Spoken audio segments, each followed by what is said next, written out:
Hello, gorgeous. Welcome to HG Radio, everything beauty, cancer, and inspiration. Here is your co-founder and host, Kim Becker. Hello, gorgeous, and thank you for joining us today.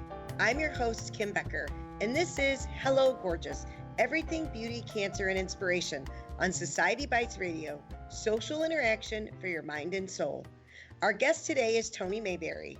Toni earned her bachelor's degree in medical technology from Andrews University and has held medical technology positions in microbiology, toxicology, chemistry, blood banking, immunology, and hematology before taking her current position at Harper Cancer Research Institute.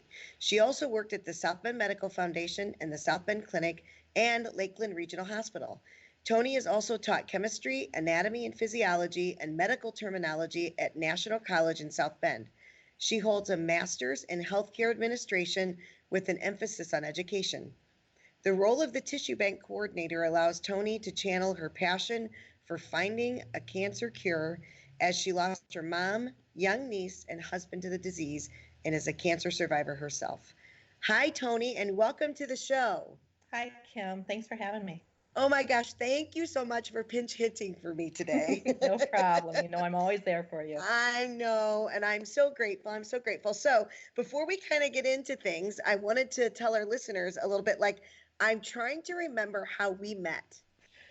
Well, the first time I actually saw you, and I think we met very briefly, you were accepting an award at the Coaches versus Cancer event. Yes. And I had known a little bit about Hello Gorgeous, and my friend Kim was the person who had actually nominated you. And I actually was there, but I probably didn't talk very long to you. My husband was just diagnosed with cancer, so it was a very emotional night for me because Sure. I had this new position as tissue bank coordinator, and I was trying to keep a brave face and smile. And there were times I went to the bathroom and I had to take a break. So, but Sure. that's how I first met you. Okay. Mm-hmm. And then what I remember, so I didn't remember meeting you there for the first time. Then I remembered meeting you at the Irish pub in town. Yes. And I was at Michael's. It may have been Michael's Wake. It may have been Michael's Irish Wake. It was. And you were there, and we were planning an event together. And I remember Trisha saying, "You've got to come over here and you've got to meet Toni, just real quick, Kim. You got to meet her real quick." And so, anyway, that was my first, just the big smile, Yes, and the I remember. open arms, I and remember the big that hug, night. and yeah. Yes. So anyway, so I'm grateful that our paths have crossed and that we're where we are today. So the first thing I wanted to start with is, if you wouldn't mind, I'd love for you to share your cancer diagnosis. So you were diagnosed with breast cancer how many years ago? That was 17 years ago in May. Wow. I had lost my mom to the disease the year before, and we were dealing with my father being a widower and whatnot. And I'd gone to the doctor. It was actually not through a mammogram. I had had my mammograms every year since I was 27. And it wasn't through a mammogram. It was through my doctor's examination. Wow. And he called me on a Friday night, May 28th of 2002. 6:30 at night. You know that's not good news when a doctor calls you then. And Right. told my husband and I to come into the office. I remember crying all the way there, but I was crying more of relief. I had had a biopsy 5 years before, and it was every year they thought they saw something. So it was a little unnerving every year going through that. And my attitude was, let's get going with this now. Right. And so this was a lump that you found yourself then? It wasn't through a mammogram? That he found, actually. Really? I had lumpy breast syndrome, and it was to the point where I was sometimes I didn't really know what I was supposed to be feeling. So sometimes I didn't really make those examinations the way I needed to, because I felt that it was making me a little more anxious. Sure. If I thought I felt something and I didn't really feel something. And the doctor actually was the one who found it. Wow. Mm-hmm. Wow. And what type of treatment then did you endure after the diagnosis? I chose a double mastectomy. Okay. So I was stage 1. I had doctors and oncologists argue with me about that. I had made that decision years before when I sat in a waiting room with my father while my mother went through what I call the normal procedures of a lumpectomy, and then she went through a mastectomy, and she went through reconstruction. I was much more rebellious than that. I chose to have both breasts removed. Yeah, Right. you're giggling because you know me too well. Yes, I do. And I chose to not have reconstruction at the time because there were problems with implants. I chose not to do chemo or radiation. Wow. I did tamoxifen for 5 years. I did Lupron shot for 2 years, and then chose a hysterectomy. Wow. Mm. Wow. But you're here. And that's what I Yes, love ma'am. about your story more than anything is that Yes, ma'am. 17 years later, you're still here. Yes, ma'am. And so, if it's okay, and I did send you this question just to get your approval, but I had not seen the tattoo that you have until just recently. Yes. And it is truly a work of art. It is it is stunning. When I saw that, I thought it's amazing. So can we talk a little bit about your tattoo and why you chose to go this path? Yes. I had started my reconstructive surgeries, I think it was 3 years ago. So I went through, since I had not had implants for so many years, I had to go through a very long process of having the expanders in. And then my doctor did the implants. And then between the time of him doing the implants and my doing the talk with him about doing the nipple reconstruction and whatnot, I had a memorial tattoo put on my right arm in memory of my husband, Jay, who passed away from metastatic melanoma. And whenever my doctor saw that, he said, well, maybe you don't want to do the nipple surgery. You might want to do just a 3D nipple tattoo, because my artist actually does that for free for women who have gone through breast cancer. Wow. And then his nurse brought up some pictures, and she said, you might want to think about this, since you're already doing the tattooing thing. And I thought, because if I did the nipple tattooing, my scars would still be showing. And I frankly was to the point of moving on from seeing them. I'd seen them for so many years. And so I talked to my ink artist, and I originally was going to just have a line of Celtic knots across the scars, a pink ribbon coming down to my abdomen in memory of my mother who passed away from breast cancer, a black one in memory of my husband who passed away from melanoma.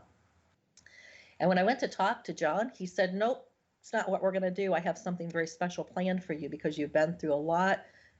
You're such a warrior. And so he started this tattoo. I have 11 and a half hours in so far. Oh my gosh. It is basically it looks like a corset. Yes. And I never realized how much I had avoided the mirror until I got the tattoo. And now I don't avoid the mirror anymore. Isn't that amazing? Like, yes. You just don't even realize that you walk past it and you don't see your reflection. Like, you just really don't see it. Right. But now you have a purpose and a reason to look in the mirror. Right. And I've had 4 different photographers do sessions with me, and those pictures are gonna go into an ink magazine. Oh and I know. That's phenomenal. Yeah, it's really wonderful to look at those pictures, because I was so hard on myself for so many years. I would look in the mirror and see the extra weight.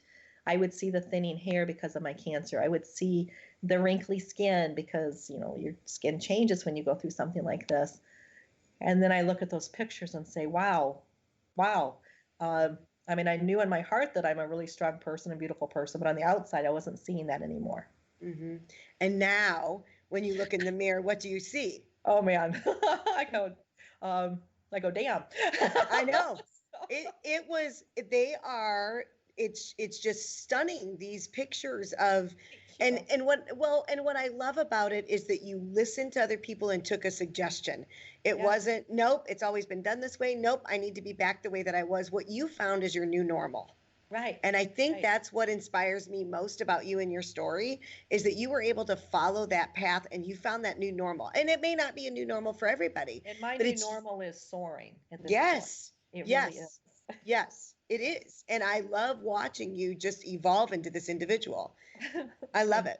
Thank you. And so let's talk about, because now, I think that the confidence that you've gotten, and it's really helped you in your work too. I had the opportunity to come and actually see you do what you do, Yes. which is why I was so grateful to be able to have you on as a guest to talk more about what it is that you do. So tell us a little bit about the Harper Cancer Research Institute. Okay, so I had not known that we even had this institute in our backyard. I had gone to a survivor luncheon with my aunt, and there's this woman. Her name is Dr. Sharon Stack, and she gets up. She's from the Harper Cancer Research Institute, and she talks about the work that they're doing. And she also cried, talking about her father she'd lost to cancer. And I looked at my aunt and I said, I don't know how, but I'm going to work for that woman someday. She's got the passion that I have. Wow. And we connected, and she would come to National College and do presentations for my classes. And finally, the money for the grant opened up, and I applied for the job. It was a little scary because I was 51 against a bunch of kids, but I came in with a plan, and I actually laid it out in front of them because I also know the medical field. I've worked in the medical field long. I know the political side of the medical field. And so with this position that I do is I'm the tissue bank coordinator. So I am the liaison between the hospitals, the surgeon's offices, the laboratory, and Harper. Wow. And so I connect with the surgeons. They talk to their patients about giving tissue to us for research. And the reason why it's so important, we are a community-based tissue bank, nonprofit. Most tissue banks that we have found are connected to teaching hospitals. Only 20% of patients go to those teaching hospitals. 80% stay in their community for many reasons. You have your family here, you're comfortable with your doctors. So 80% of patients are not being represented in that research environment. Wow.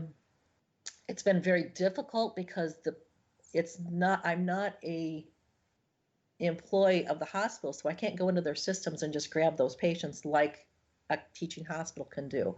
Right. It's a lot of building those relationships, and Harper is very different in the way they do research. We do collaborative research, and that was Dr. Stack's mission, was to have researchers. We have mathematicians working with biochemists. We have physicists working. There are so many teams, and she works on the team approach and finding answers. And that's the same thing with the tissue bank.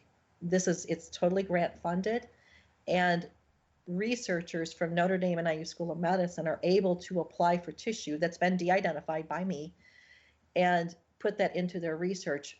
And the great thing about that, they don't have to take precious grant money out of their funds. Wow. Because some of this tissue, we have found some tissues up to $10,000 for a piece of tissue. Wow. Right. Oh my gosh. And we need human tissue to find a cure. That's right. And so that's what my job, I have a direct link of connecting researchers to that tissue they need. And it's a 24/7 job. There's times I'm at the hospital at 4:45. I could be called in at 11 o'clock at night. And Wow. I don't hesitate to go because I know that it's so important for us to connect those researchers to what they need.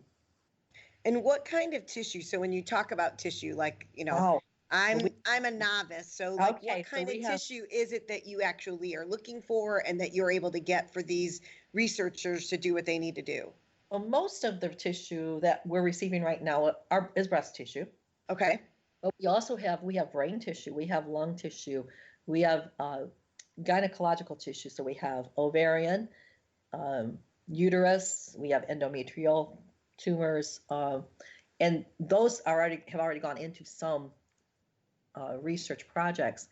Some of the exciting things that we've been doing lately is we do have a leukemia study going on, and the Memorial pediatric oncologist, she coordinates with us, and they draw an extra tube of blood from a child who has leukemia. Wow. And the day that is drawn, I go and get it, and it goes directly into a research project that day. Wow. There are another project that we do, it's HPV study, which is actually Dr. Stack's study, which HPV, as we're finding out, is causing oral cancers later on in life in males and females. And so what we've been doing is retrieving tonsils from a local ENT. And so I will go and I consent, the parents sign the consent because they're always minors that we're getting these tonsils from. Right. That's another project that goes directly into research that very day. And then, and sometimes we do other projects too. We don't just do cancer. I have a study with a researcher who studies pressure wounds. So I go to the wound clinic at Memorial Hospital, and Dr. Peterson, he will tell me if he has pressure wound patients that day. And mostly that tissue that we call it a debridement, it actually goes right into the trash normally. Okay. So normally the tissue that we retrieve, normally it's taken up by a surgeon, it then goes to the medical foundation. They do all their diagnostics. Anything that's left over that's going to be discarded, we typically retrieve. The wound samples are automatically discarded, as are the tonsils. So those are two fresh tissues that we retrieve all that tissue. Wow. And that goes into a study that very day also. Wow. So it's kind of like, I try to connect the researchers when they have a special need. I do try to connect them, and I reach out to surgeons for those special needs. Sometimes they need breast tissue that is prophylactic. So like when I had my double mastectomy, the right side would have been my prophylactic side. It didn't have cancer in it. Okay. But it's normal tissue, so they can use that for a negative control. Oh. And women typically are not choosing the route that I took. So when those are very rare, and so I try to make sure that I get to the hospital, and usually I've actually been in the operating room. Wow. And retrieved the sample from the plastic surgeon, because the plastic surgeon's typically working on the prophylactic side, while the other surgeon is retrieving the cancer side. Wow. It's incredible.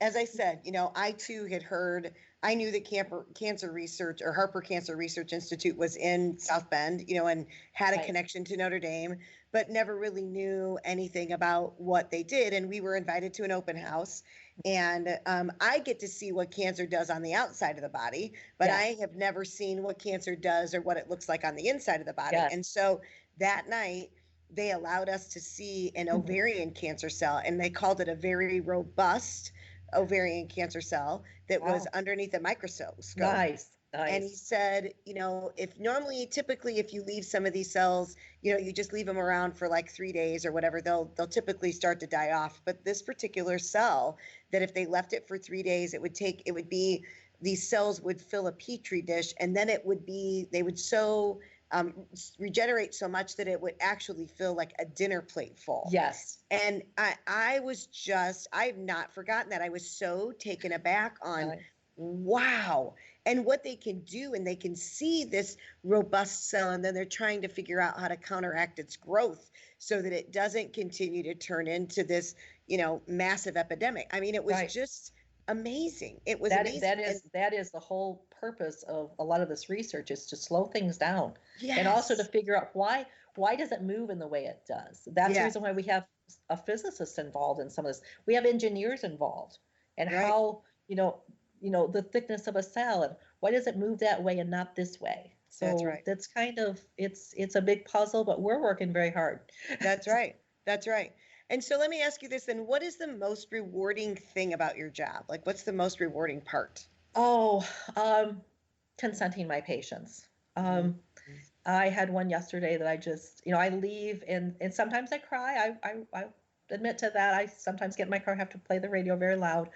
But many times when especially breast cancer patients realize that I'm a survivor, then they want to ask me questions. And I've talked to our main surgeon, and I've asked him, is it okay if I tell him these things? He said, absolutely. And I typically, by the time he gets in there, he says, my patients are always calmed down after they talk to you. Wow. And I usually will tell them the biggest thing, especially with breast cancer surgery, is you're going to feel pretty good, and you're going to overdo it the first couple of days because you feel so good, because they're not going into an organ, they're going into tissue. So it is different. And and sometimes I talk to the husbands while the patient is getting ready and say, kind of give them a little bit of advice and insight. And sometimes they'll see the top of my tattoo, and I have shown them the tattoo and I've about my journey a little bit and some advice. So it's, sometimes I'll sit with them a good 5 to 10 minutes, and the nurses don't mind, because then when they come in, the patient's usually pretty calm and kind of has the attitude I have. Let's get this going and let's get this over with. So. Well, and I think there's something very comforting to be able to sit with somebody who can say, I know what you're going through. Yes. That makes a big difference when the nurses stand there and they're, telling you this and telling you that. And yes, they've watched it from the outside, but when you have that physical person that can say, I get it. I was there. I know exactly what you're going through. Right. And sometimes I also have where the caregivers look at me like, and sometimes they've said, you don't know what we're going through. I'm like, well, let me tell you a little bit more of my story. And I tell them about being the caregiver for my mom part-time, and then being a caregiver for my husband. And then they're like, wow, you do get it. That's right. Yes, I have been there. That's why I'm here, because I've been there. That's right. That's right. Well, tell me this. So you're 17 years out. You've got basically the job of your dreams. Like, what are you most looking forward to? Like, what are you most excited about to see happen? Oh, in my job? In your job and in your life and wow. Well, in my job, I mean, I just passed a 6-year mark on a 2-year grant, so I'm very blessed. My director is always finding money for us. I think that one of the thing that I would love to see happen is for it to be standard care for all patients to get consented. I've been working on that for 6 years. It may take another 2 years. That's a lot of going through a lot of gates at the hospitals, and we've been working on it. But that would be my dream, is to actually be able to grab those patients. Our numbers will increase so much if I'm able to grab those patients, go through the computer and grab them, and instead of waiting for people to call me that they have a patient. Right. Because they have a lot of things to do, and they do forget us sometimes, because that's not their normal path. Well, and it's not their first concern either, right? Right. Their first concern is to make sure that the patient is taken care of. Absolutely. Yes. And I tell them that all the time, because they're always apologetic. I said, honey, this is what you're doing, and I understand where you are. And as far as personally, I just bought 15 acres, and I'm moving back to the country, and I'm going to do beekeeping. I'm very excited about that. And I'm playing guitar, and I'm getting a song actually recorded that I've written about my journey of being a widow. And it's pretty awesome. I have a friend in Nashville who's working on that currently. That's awesome. And then probably our family will grow. I have 13 grandchildren so far, and I'm sure there will be more behind that. And we're a very strong family. I tell everyone cancer will not squash our enthusiasm for life. That's right. It can't. And like I said, that's why I appreciated you so much coming on, because you are such a vivacious individual.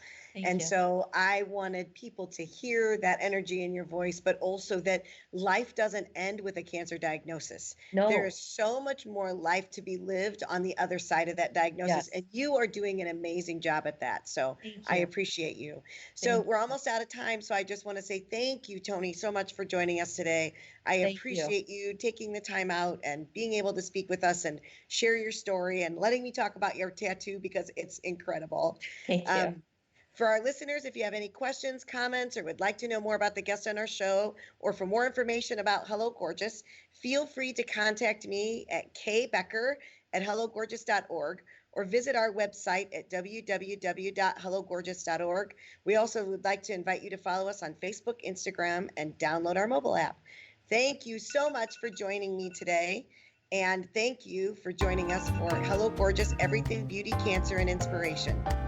Until next time, I want you to stay gorgeous.